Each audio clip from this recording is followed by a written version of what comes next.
Do you believe that loyalty to your friends is an unquestionable value? What if this loyalty is, in fact, the anchor that ties you to a future you secretly despise?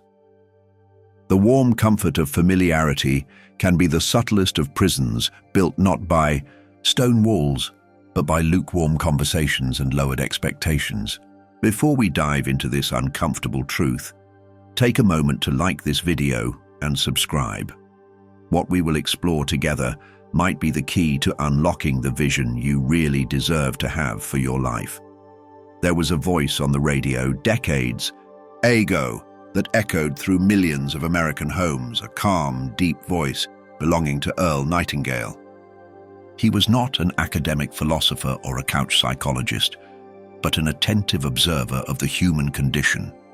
A man who survived the attack on Pearl Harbor on the USS Arizona, and who, from that limit experience, from that visceral proximity to finitude, dedicated himself to understanding what differentiated those who thrived from those who merely survived, those who seized life with purpose, from those who let themselves be carried away by the current of passivity. Nightingale reached a frighteningly simple conclusion, encapsulated in his famous record, The Strangest Secret. We become what we think about most of the time. A powerful idea, almost a mantra for modern self-help. But the question few delve into, the hidden layer beneath this luminous truth, is what or who shapes these thoughts that in turn define us? Who are the invisible architects of our mental landscape? Nightingale realized something crucial, a piece often overlooked in the puzzle of personal development. Our environment, especially the people with whom we choose to spend our time, functions as an invisible soil where our thoughts germinate or wither. Surrounding oneself with minds that vibrate at the frequency of mediocrity, of chronic complaint, of lack of ambition, of that resigned cynicism disguised as realism, is like trying to cultivate a rare and delicate orchid in a stagnant and fetid swamp. The contamination is not immediate nor aggressive. It is not a sudden blow, but a slow, insidious erosion. It is the gradual normalization of the so-so, the good enough, a constant and almost imperceptible lowering of your own horizon of possibilities, like the tide slowly going out and leaving your ship stranded on the sand without you noticing the exact moment you lost the ability to navigate. The vision of the future, that internal compass that guides us towards growth and fulfillment, that vibrant mental image of what we can become, begins to rust, contaminated by the dense fog of others' complacency. You start to think small, not by a conscious decision, but because everyone around you seems satisfied with little, because conversations revolve around limitations and not potentials, because celebrating others' success seems like envy and dreaming big seems like delusion. It is the gravitational force of the group pulling you back into the comfortable but limiting orbit of the shared status quo. And here, social psychology and even neuroscience come in to illuminate this process. We talk about concepts like emotional contagion, where we passively absorb the moods of those around us. If pessimism and apathy are the norm in your circle, it is incredibly difficult to maintain vibrant optimism and proactive energy. Think about mirror neurons, those fascinating brain cells that fire both when we perform an action and when we observe someone else performing the same action. They are the basis of empathy, of learning by imitation, but also of the unconscious absorption of attitudes, beliefs, and even limitations. We are constantly, on a subliminal level, mirroring and internalizing the norms of our group. If the norm is stagnation, guess what your brain starts to accept as standard? We live in a paradoxical era, hyper-connected digitally, but often immersed in echo chambers that only reinforce our pre-existing limitations and cognitive biases. Social networks, which promise to be windows to the world, often become mirrors that reflect only slightly distorted versions of ourselves and our immediate circles, trapping us in cycles of superficial comparison, where everyone seems perfect, or where everyone seems to complain about the same things, or feed us with The easy and addictive validation of the status quo of groupthink, the constant noise of the external world, the cacophony of opinions, notifications, and demands muffles the subtle, yet persistent voice of intuition, that inner wisdom that whispers about unrealized potential, about dormant talents, about the life that could be, the life that cries out for expression. In this deafening scenario, the passive acceptance of a social circle that does not challenge, does not inspire, does not push, does not ask, "What if you tried something bigger?" becomes a self-imposed sentence of stagnation, a comfortable prison whose bars are forged by the fear of change and the convenience of the known. And maybe you feel this in your skin, in an almost physical way. That uncomfortable sensation after meeting with certain friends, a vague feeling of emptiness, an inexplicable fatigue, as if your vital energy had been subtly drained, sucked by a vortex of negativity or simply triviality. Maybe you catch yourself minimizing your dreams when you are near them, using a more restrained vocabulary, speaking of your projects with a hesitation you don't feel when you are alone. Or, worse still, maybe you have already internalized their perspective so much that you stop dreaming big, hiding your deepest aspirations even from yourself, so as not to seem arrogant, out of place, or simply to avoid the discomfort of the look of disapproval or the condescending joke.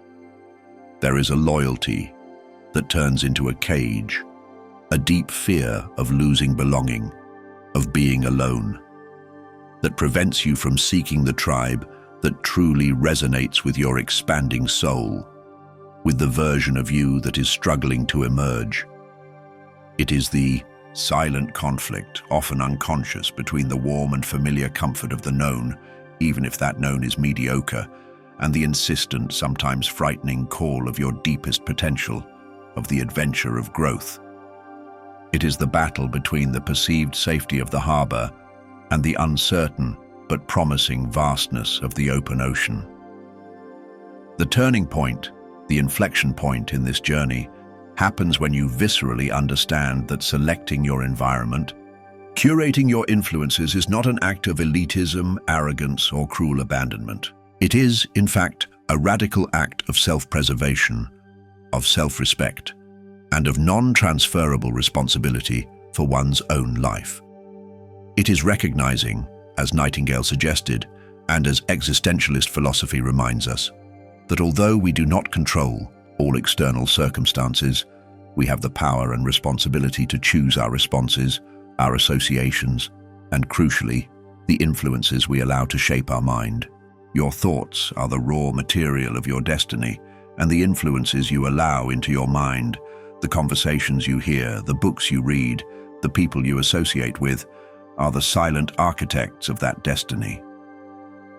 The paradigm shift is not about breaking ties abruptly and disrespectfully, but rather about consciously curating your sources of inspiration and influence. Think of it as mental gardening.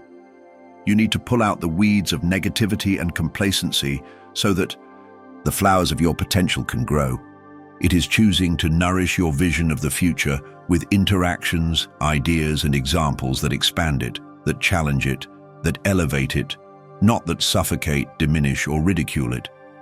It is understanding that your personal growth may require you to spend less time in certain safe harbors, which have become limiting, and more time navigating unknown, but stimulating. Waters that challenge you to be more, to learn more, to become more. This may mean difficult conversations. It may mean creating healthy distance. It may mean redefining the nature of some relationships. It is not about judging others, but about honoring yourself and your future. The proposal, therefore, is not a cold manual on how to discard people like obsolete objects. Far from it. It is an invitation to courage, the courage to be honest with yourself about the impact your relationships have on you, the courage to raise your standard of influence, to actively decide who will have privileged access to your mind and heart. Seek mentors, not just famous figures, but people in your life or whom you admire from a distance, through books, talks, videos, who embody the qualities or have achieved the goals you aspire to. Connect with communities online or offline that share your values of growth, continuous learning, ethical ambition, and mutual support. Observe your own reactions carefully. Who leaves you energized, inspired, optimistic, and full of ideas after a conversation? And who leaves you drained, cynical, doubting yourself, or stuck in cycles of complaint? Make deliberate choices day After day, about where and with whom you invest your most precious time and attention, your most finite and valuable resources. This conscious choice is, in itself, an act of profound loyalty. Not a blind loyalty to a past or a group that no longer serves your growth, but an unwavering loyalty to the highest version of yourself that you know, deep down, you can and deserve to become. The consequences of this conscious environmental curation are profound and transformative, reverberating through all areas of your life. That persistent fog of mediocrity begins to dissipate, like the sun breaking through the morning fog. Your vision of the future, previously blurred or timid, becomes sharper, more vibrant, bolder. The energy that was previously drained by negativity, complacency, or the need to defend or diminish yourself returns to you, now available to be invested in your projects, in your dreams, in your well-being. And something magical begins to happen. You start to naturally attract people who resonate with this new energetic and mental frequency. Like a tuning fork attracting others of the same vibration, your new inner state begins to reshape your outer world. The horizon widens, not because the world magically changed, but because you changed the lens through which you view it. A lens now polished by inspiration, grounded optimism, and constructive challenge. The resulting feeling is not one of loneliness or isolation from having distanced yourself from some old influences, but rather one of deep alignment, of authentic belonging, of finally being in the right place with the right people on the right journey for you. So the question that echoes now is not just about who your friends are, but something even deeper and more intimate. Who or what is silently conducting the orchestra of your thoughts, and consequently sculpting your vision of the future at this very moment? If this reflection resonated with you, if it struck an internal chord like this video, leave your comment below, sharing a small change in influence you commit to making, and of course, subscribe to the channel so we can continue exploring together the tools to build a life with more purpose, meaning, and fulfillment.